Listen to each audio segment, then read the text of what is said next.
Olá, somos a Casa de Oração e Estudos, o Rei das Matas, trazendo mais um pouco de conhecimento que tanto nos auxilia no nosso processo evolutivo. Meus irmãos, vamos aí dar continuidade ao nosso estudo aí, entendendo sobre a Umbanda, dessa playlist que já tem muitos vídeos, mas vamos colocar mais um, tá? Vamos falar aqui um assunto desse livro, Tratado Geral de Umbanda, muito bom, de Rubens Saraceni, recomendo, tá?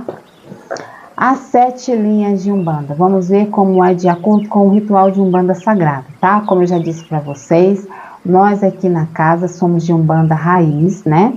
Mas nós estudamos as obras de Rubens Saraceni, que traz muitas explicações sobre todo o fundamento de Umbanda, né? Então vamos lá, ó.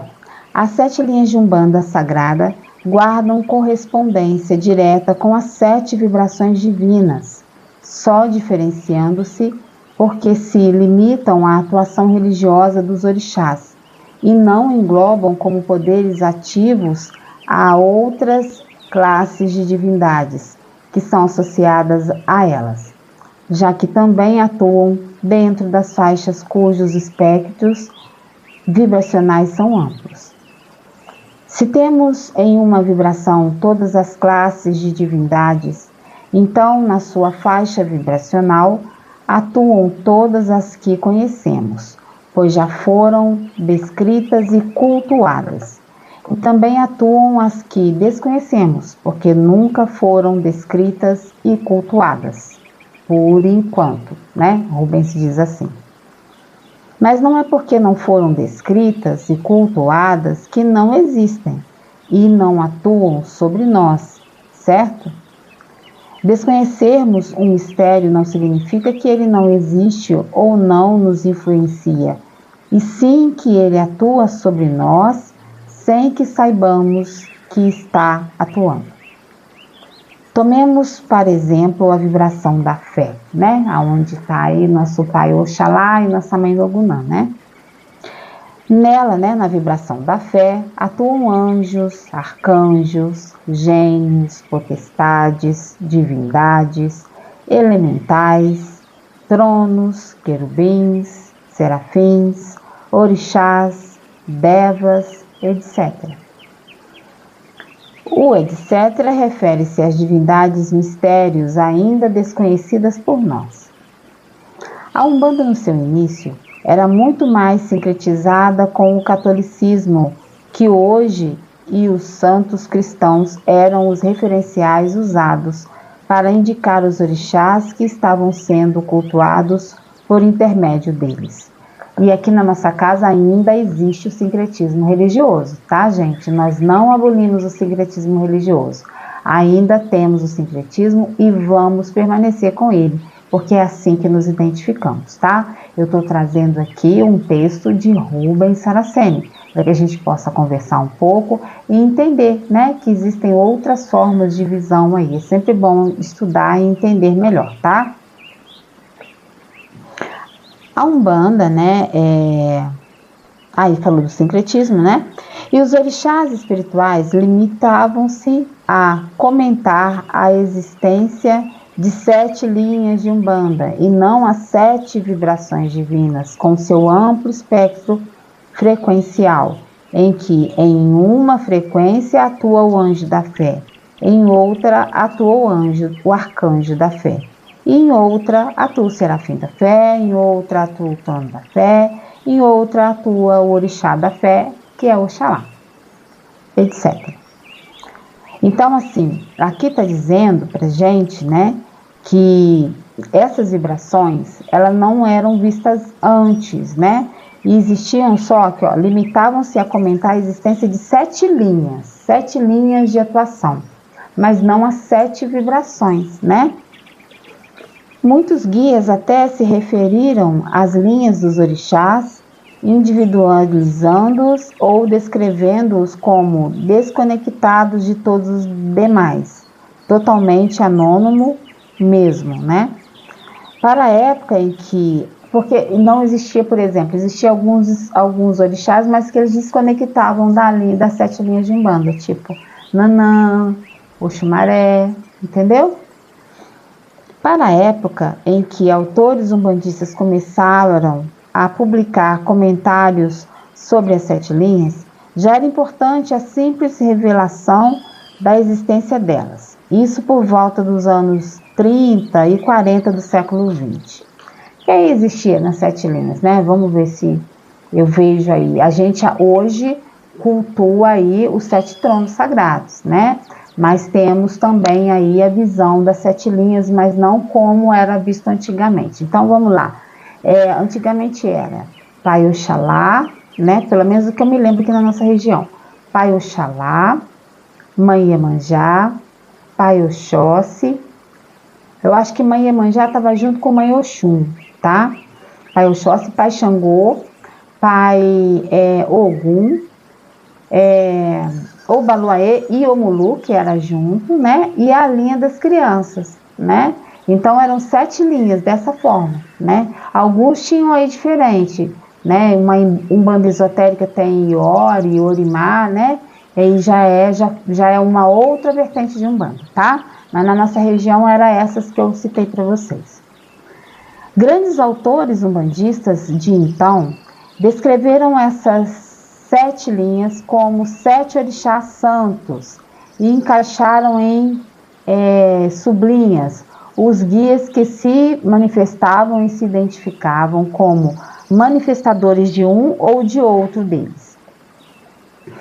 Isso não quer dizer que estavam errados, mas sim que a revelação das 7 linhas de Umbanda ainda era limitada e atendia às necessidades dos umbandistas daquela época.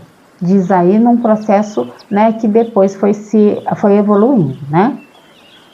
Grandes autores deixaram para a posteridade suas obras e muitos dos atuais autores umbandistas ainda se servem delas para comentarem as 7 linhas.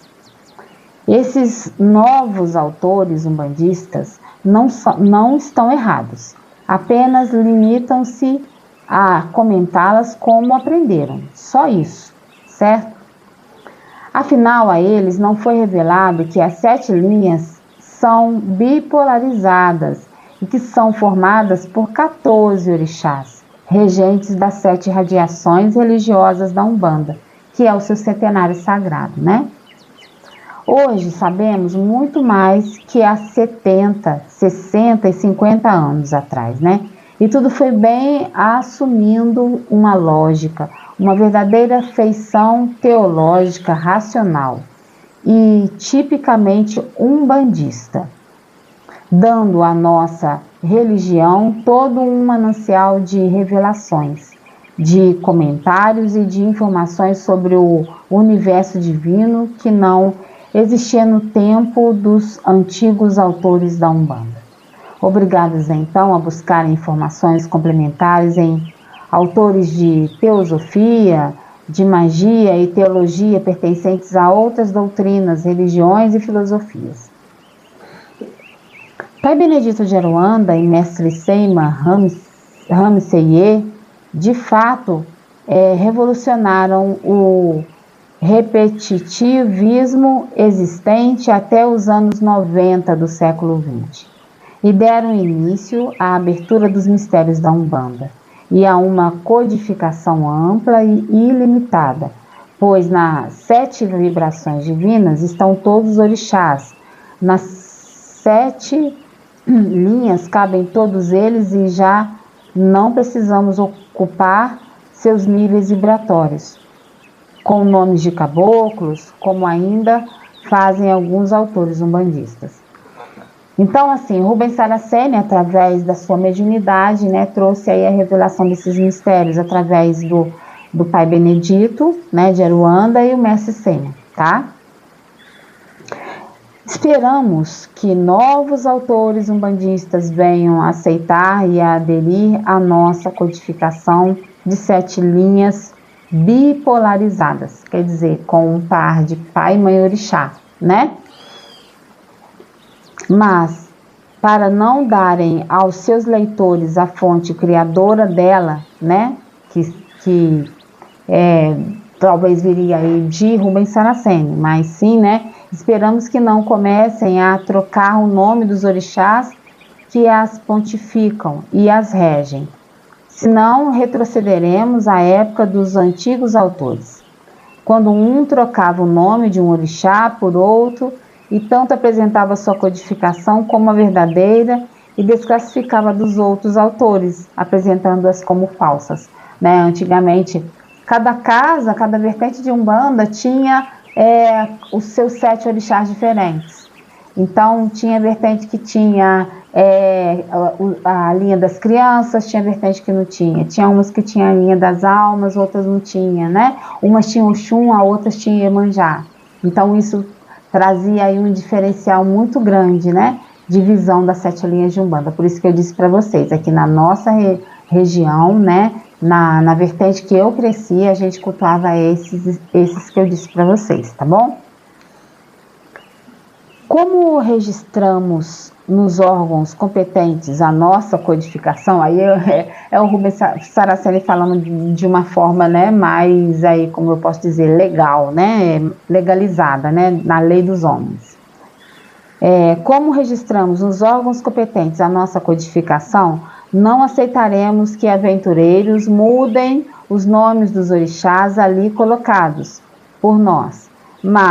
Pois, para 7 linhas de Umbanda bipolarizadas e subdivididas em 7 graus vibratórios positivos e 7 graus negativos, só existe uma codificação, a nossa. Ele disse assim, né? Quem quiser servir-se dela, basta solicitar ao nosso editor a autorização que poderão usá-la. Mas, caso comecem a desvirtuar a nossa codificação das 7 linhas de Umbanda, aí serão convidados a prestar contas a quem de direito. Se alerto sobre isso, é porque já paguei o preço da inovação nesse campo, sendo chamado e taxado de tudo, menos de um renovador do conhecimento fundamental da Umbanda, e o verdadeiro criador de uma teologia genuinamente umbandista, assim como do estudo regular teológico dentro da Umbanda. Então, ele já defende aí, né, essa visão que ele trouxe aí do ritual de Umbanda sagrada. Ele até legalizou isso na justiça. Então, isso é até algo aí de informação para quem não sabia disso. Então, tudo o que o Rubens Saraceni trouxe através da sua mediunidade, ele registrou, tá? Tá tudo de acordo com a lei. Então, não tem como ninguém chegar e falar, isso aqui é meu, isso aqui é meu, foi meu e eu que vi e tal. Não, ele registrou, porque ele trouxe de acordo com a espiritualidade, né? Para que os outros não venham a trocar usando aquilo que veio através da mediunidade dele. Tá certo? Não sei. Só quem sabe é a espiritualidade, né? A única coisa que eu sei é que nós aqui na Casa de Oração e Estudos do Rei das Matas ainda temos o sincretismo religioso. Nós cultuamos sim os 7 tronos sagrados, aí onde estão as 7 linhas de Umbanda, né? Mas não 7 linhas, né? 7 vibrações. E a gente consegue trabalhar bem, porque para a gente se encaixa bem no nosso trabalho, né? Já temos aí o conhecimento do antigo, mas evoluindo, a gente consegue entender melhor um pouquinho, porque tem aí pessoas que são mais o tempo do que o fogo, outros são mais o vento, os vendavais, os raios, né, do que o tempo ou o fogo. Por quê? Existem aí, né, na Umbanda Sagrada, se diz, Egunitá é o fogo, né? Inhansã é os raios, os trovões, os raios, que os trovões são de Xangô, né? Mas também tem um fogo, mas é um fogo direcionador, não um fogo purificador como o de Mãe Egunitá. E temos aí Mãe Logunã, né? Mãe Logunã trazendo aí como a Senhora do Tempo, né? Então é isso. Trouxe aí para vocês um pouquinho como essa visão, né, da Umbanda sagrada em relação às 7 linhas de Umbanda, que não são 7 linhas, mas sim 7 tronos, 7 vibrações, tá bom? Então, meu saravá fraterno a todos, que Pai Oxóssi nos abençoe. Axé.